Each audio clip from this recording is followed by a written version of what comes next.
Howdy everybody, this is Omar, your audio amigo, back with the second episode of the Planar Project. Today we're looking at the newly released Letshuoer S08. So, this is the Letshuoer S08, named for the 8th anniversary of Letshuoer. This is a highly awaited set. Letshuoer was one of the pioneers in the affordable planar IEM segment, and this new S08 is their most affordable offer yet. Will this be an anniversary to remember? Let's find out. I'm going to go ahead and warn you right now, I've got a lot to say about this set. So let's start with what's inside the box. Inside the box you'll get the IEMs themselves. You'll get a modular cable that comes with the 3.5mm and the 4.4mm balanced tips for you to change to whichever you prefer. You also get 6 sets of ear tips. The medium-sized balanced ear tips come on the IEMs already. The small, large, and the 3 sets of wide bore ear tips come on this nice little holder card that goes inside this nice little hockey puck case. It's got kind of like a rubberized coating on it. Very pocketable for man pants at least, but this will slide into a purse very nicely. I feel like this is on the upper end of usable in terms of case size, but it's a very nice case. So we'll start by talking about the cable. I really like this cable. First of all, it has a really pleasing color to it. It's got a rubber coating, but it's not that horrible rubber coating that drags on your skin or feels bad. It actually slides through the fingers very nicely. I was talking about the modular termination earlier. It's got this nice knurled nut that holds the termination on there, so it's nice and sturdy. As well, the terminations are indexed. You see a little mark right there, so you won't be getting any bad polarity happening on these. I like this connector because it's really not all that long. I feel like some modular connectors, like the one on the Tangzhou Heyday, that connector is like this freaking long, and it's almost impossible to take places with you. This connector's just the right length. This cable is thick and chunky, but it's not overly heavy and thick and chunky. So it actually is something that you could take with you somewhere. I feel like this is not a cable that was designed to sit plugged into an amp at home. The chin slider is very functional with that rubbery coating. It's a bit difficult to slide up and down, but it will never ever move once you get it when you need to put it. I wish there was a bit of Letshuoer branding on the Y-split. The rubberized ear hooks are nice. You got the nice clear left and right branding. Overall, it's an excellent, excellent cable. I would use this on other IEMs if I needed to. It's a fantastic cable. So, talk about the shells themselves. So, these are CNC milled aluminum shells. You can choose between black and silver. You've got a metal filter on the nozzle, and you've got 2 vent holes. You've got one right there, right under the nozzle, and the other one over here on the side next to where the 2-pin connector is. These feel lightweight, yet really solid. I mean, Letshuoer has experience doing this. The S12 family is metal, and I've had my Z12s for a long time, and I don't see any issues with durability with these or with the Z12s, honestly. The anodized finish has been very durable on the Z12s. I expect this to be the same with no risk for chipping or anything, so these should be nice and durable. So let's go ahead and pull up the specifications on these. So these were the first IEM that I'm aware of that launched with the new, smaller, double voice coil 13mm planar driver. Letshuoer is calling it their 14th generation driver. The only other IEM that I can think of with a similar driver is the Tin Hi-Fi Doodoo.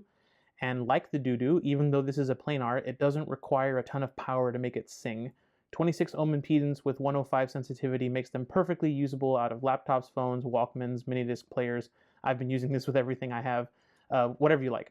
They're a tiny bit heavier than the S12s, but nowhere near as heavy as something like the Stellaris or the MP145, so there shouldn't be much of an issue there. The nozzles are also much, much smaller than the MP145 or the Stellaris, so these should fit better in more people's ears than those two. So moving on to the cool wall. So they went with like I said, an 8th anniversary tribute design for these. They're oblong shaped with like an infinity / number 8 motif on the shells. They've got a sort of sleek, understated elegance to them. I feel like they were designed more to fit in as many ears as possible while still looking understated and cool. I'm going to put these in cool. They look real nice. The ladies really liked the Wavern, so let's see what they have to say about something more understated. Looks like a rather lukewarm reception. I guess it might be a bit too boring looking for them. Definitely don't expect any compliments on these if you go out wearing them. Not a single yes vote. As far as color goes, black seems to be the preferred choice. Only one of my ladies chose silver. And looking at their thoughts, it seems like they're not really a fan of these at all. But at least the design got some praise. I think they might have been a bit harsh on them. I think they're really good looking, but yeah, them's the breaks. So let's talk comfort. Like the S12 family, Letshuoer made sure these fit in as many ears as they could. They're a bit bigger, I think, than the S12 Z12. But when I was finally able to take these away from my wife for review, I listened to them non-stop for my entire 3-day testing period. I got in a couple of 3-4 hour gaming sessions as well. They weren't heavy, no uncomfortable bulges or sharp edges to cause discomfort, good size, small nozzles, easy to fit shape. These get full marks for me in terms of comfort. And as you probably already know from the thumbnail and the fact that I had to go get these back for review, these passed the Tiny Ears test. My wife actually liked these quite a bit. I typically let her borrow a pair for a day or two at work so she can tell me if they're comfortable for her over an extended period of time. But she's had these for 3-4 weeks, so clearly they work great for her ears and her ear tips. All right, most important thing, how do these sound? Go ahead and start with bass. Planar bass is here, and it is glorious. There's a really good sub-bass, mid-bass boost on these. These are some of the warmer planars I've heard. Fantastic for wobbly drops. Skrillex in Roughneck, the full flex version, he throws some sweeping bass drops your way and a bunch of high-end stuff that we'll talk about later. But you can feel the changes in air pressure caused by the diaphragm moving. It's a ton of fun. In a similar way, Moon's Hydrogen from the Hotline Miami soundtrack is thumpy, energetic, fantastic, and punchy. The 4-string bass guitars are satisfying, present. The signature bass line in Fat Larry's Act Like You Know is always there no matter what. You can feel it going on, providing the funk heartbeat to the song, no matter what's happening in the mix. Makes for a realistic, groovy playback. The bass on this set is fantastic. I really, really love the bass on this. They're not full-on bass cannons, but I feel like you could turn these into bass cannons with just a tiny bit of EQ. Quick note on the bass. If you wear the wideboard tips, it cuts down on the bass response a fair bit. So if you're not a big bass sound person, the wideboard ear tips are your friend. Moving on to mids. Like most planars, that super fun, punchy mid-bass boost doesn't touch the vocals or the mid-range tonality. Best example, D'Angelo's Unshaken from the Red Dead Redemption 2 soundtrack. Lots of male vocals, you've got low drums, you've got percussion, you've got that gravelly guitar, and then D'Angelo's voice comes in, and it's in basically the same register of some of the lower bass notes, and it doesn't impact his voice at all. It's still that gorgeous, iconic tonal showcase that he's known for. Everything in the mid-range, guitars, instruments, female vocals, they're all here, they're all correct, they're all clear, you can pick them out, there's no masking. Heart's Crazy on You, lots of stuff to listen to here. So first off, the intro, for those who don't know, the intro is played on an Ovation guitar. It's a plastic guitar with sort of a bowl-shaped back. I'll pull up a picture here if I can. It has a unique tonality and feel compared to other acoustic guitars. My dad had one when I was growing up. He played it a lot. It sounds like an Ovation. That tonality is recreated perfectly here, but that's only a small part of the Crazy on You equation.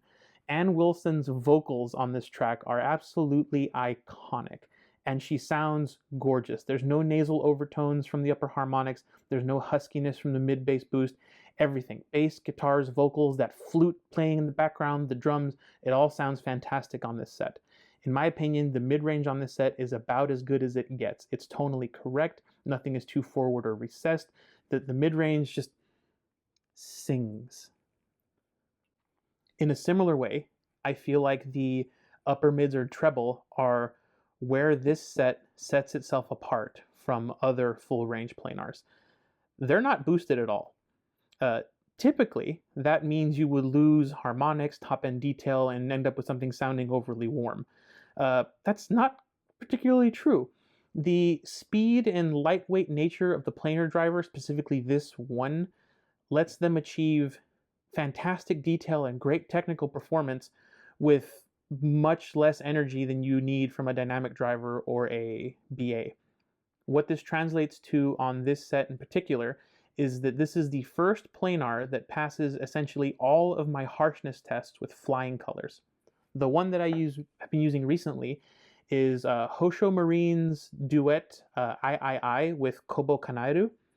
Yeah, I know the song's a banger, but during that first and third verse, there's a very, very bright tambourine right in the middle of the mix that's just going to town. It can hurt on some planars.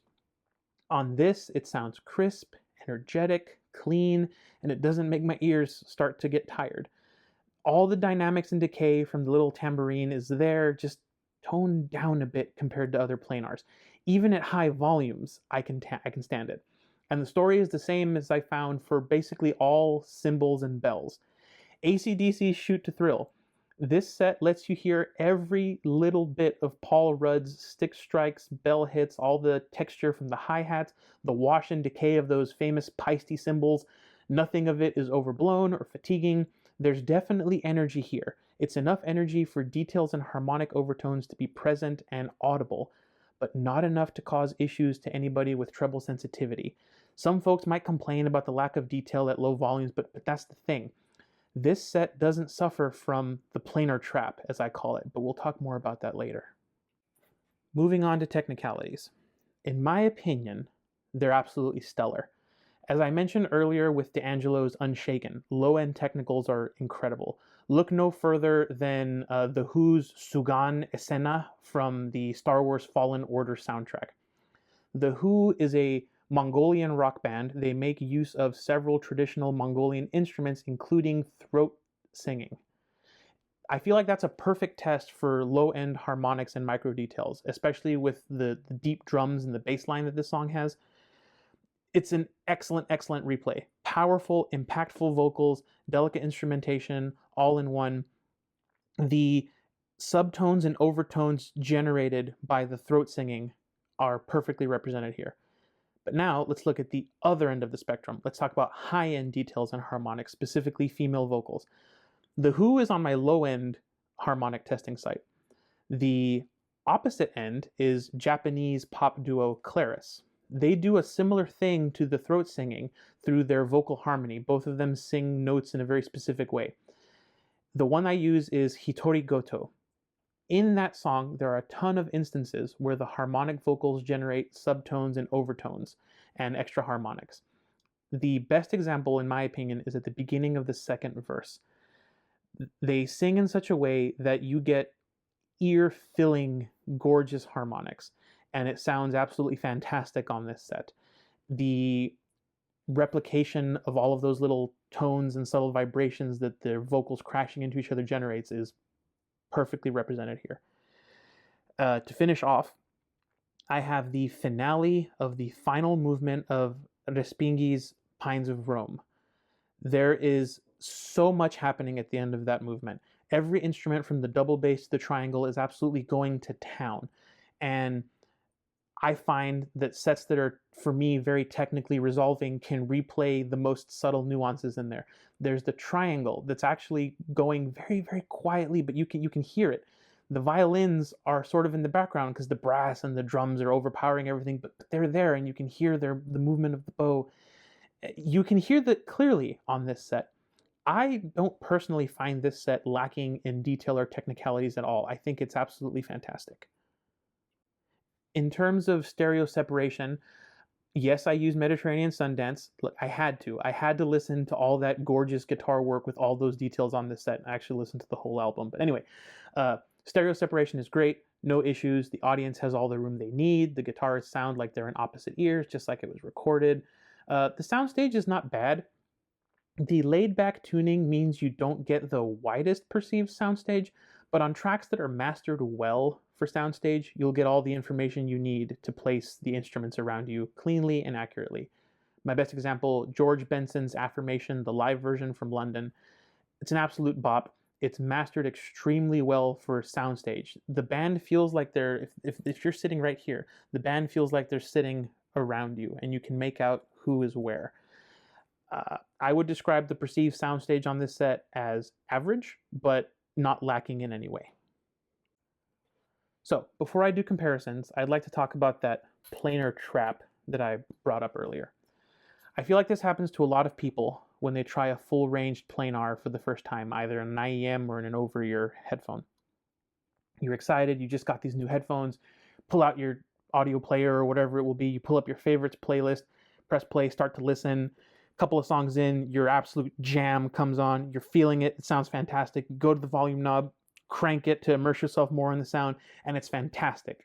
And you keep doing that, but after 10, 20, 30 minutes of higher volume listening, you reach over and you start to turn it down. Your ears start to complain at you. They're tired, they need a rest, so you take them off. And you feel like, wait a minute, the treble and the bass weren't that loud or piercing or rumbly. Well, what happened? That's the planar trap. They sound so good, they make you want to turn them up, and then they almost always punish you for doing it. I feel like this might be responsible for that planar timbre that people say that they hear and they really, really hate. This problem isn't exclusive to planars. I feel like it's the most widespread among planars, but I've also seen people refer to this in multi-BA sets and some hybrids. The S08 mitigates the planar trap, but in my opinion, they're not the only ones that sort of do that. So first we'll start off with what I think is the most similar sounding set, which is the Hidizs or Hidizs MP145, specifically with these red nozzles. So this set is extremely popular. It sold extremely well. Why? Because it was the most relaxed planar out there. It had a warmer tonality, especially with the red nozzles, while still having amazing technical performance. These two are extremely close in overall tonality, but the S08 are even more relaxed in the upper frequencies. So the MP145 mostly avoids the planar trap. It's still there on a couple songs, whereas the S08 avoids it entirely. Then there's a matter of accessories. MP145 has a very nice cable, but I prefer the one on the S08, and the one on the S08 is modular. The S08 also gets a hard case rather than this sort of pouch thingy.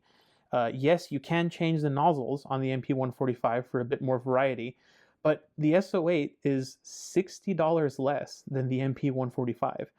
And then we come to the elephant in the room, which honestly is the elephant-sized shells and nozzles on the MP145. The S08 looks downright tiny by comparison, and that's a lot of people's complaints with this set. This set 100% fails the tiny ears test. The nozzles are too big, the shells are too gargantuan. This is just fine and fits in a lot more people's ears. I see lots of reports of people's ears hurting with these due to the size. This solves that problem. The other set I wanted to bring in, because I got it recently and I've been also really liking it, is the 7Hz Timeless AE. So of what I'm going to call the traditionally tuned planars, these are what I would call the warm planars. These are the traditionally tuned planars, more neutral to bright, a bit more piercing sounding. Of the traditional planars, I feel like these have the smoothest, most relaxed playback. No, it's not as relaxed as the S08 or the MP145, but I feel like they're more laid back than the other traditional planars. These also come with a gorgeous hard case, left it in the box because I'm a moron, and this cable is also modular and the shells are a normal size. The elephant in the room with this one is the price. $260 at MSRP. That's $100 more than the MP145 and a whole lot more than the S08. And I feel like it's just not worth it at that price. I feel like the S08 overall is a straight up better version of the MP145 that fits in more people's ears. Some people will prefer the MP145 with the rose gold or especially the silver nozzle that has more of that treble energy, and I respect that, but I feel like it's not necessary to get the same technicalities on these two. Okay, you don't need the silver nozzle to get the full technical performance of this set, and in that way, I feel like this is just as technically strong as this set, or this set. I feel like the Timeless AE is overpriced and honestly not very competitive. I got it because I've always wanted a Timeless and I wanted that gorgeous box and that gorgeous case, and it was a really good deal when I got it. If you want to know what the Timeless AE sound like, imagine a S12 or Z12, but with even more bass and slightly less top end for more overall balanced sound. So yeah, that's going to do it for my comparisons on these. So let's move these two out of the way and put these up on my arbitrary AudioAmigo rating scale. So by now you should know I like this set. In fact, you could say that I really love this set. And I'm not alone. I know I mentioned it before and it's in the thumbnail, but when I first got these, opened them up, did my first impressions listening session for about 30-ish minutes, and then I handed them over to my wife so she could do her tiny ears test at work. These are hers now. I'm technically borrowing them for this review. I'm gonna need to order another set for myself because I technically am stealing her IEMs. I'm actually recording this whole review a bit behind schedule because I kept getting distracted while I was writing the script for these. I was wearing these and a song would come on and I would stop writing and just sort of jam out and get lost in the music for a bit, or I'd put on another song, or I'd go, oh, I really want to hear what this sounds like on this set. This is a special moment, folks. The Letshuoer S08 are getting my first ever "you should buy this" rating. And please know that I do not take that ranking lightly. It's one thing spending my money, okay, but it's a completely different thing spending your money.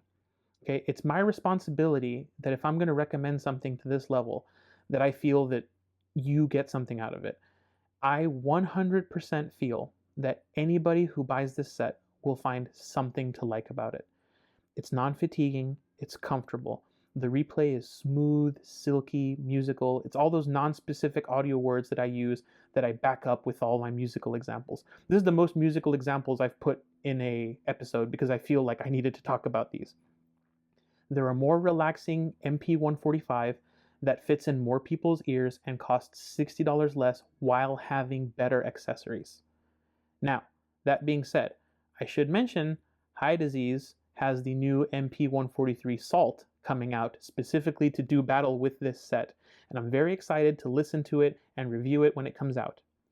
But from where I'm sitting right now, they're going to have to do a lot to beat this set, and I'm willing to take a risk as a reviewer of ranking it at the top of my list and telling you, you should spend money on this set. So, do I recommend these? 100%. If you have an existing collection of IEMs, specifically planars, these are a fantastic addition. They're different from everything else. Do you already have an IEM and are looking maybe to try out a planar sound? These are a fantastic choice. They don't have the typical planar drawbacks. They're not fatiguing and they're super laid back. Are you looking for a first IEM period? You have $100 to spend? Check these out. Safe, non-fatiguing tuning, extremely musical, great technicalities, a fantastic included accessories package, and they fit in a ton of ears comfortably. It beats sets that cost twice as much or more. It scales absurdly well with EQ and volume. You can actually crank it and enjoy your jams. It's an absolute crowd pleaser. Letshuoer should be patting themselves on the back for this release. This, I feel, is going to be a special set. This is going to be one of those sets that we use years down the line to judge future sets. The only thing I think Letshuoer should be worrying about right now is what they're going to release after this, because following this is not going to be easy. I would not want to be the engineer responsible for following up the S08. Alright, well that's enough rambling. This video's been long enough already. I don't think the reviews that are this positive or glowing are going to be the norm around here. I legitimately think that the S08s are something really special. As always, if there's an IEM you'd like me to review, let me know down in the comments. I appreciate all your support. Thank you so much for watching. This has been Omar with AudioAmigoReviews, and I will catch you all next time.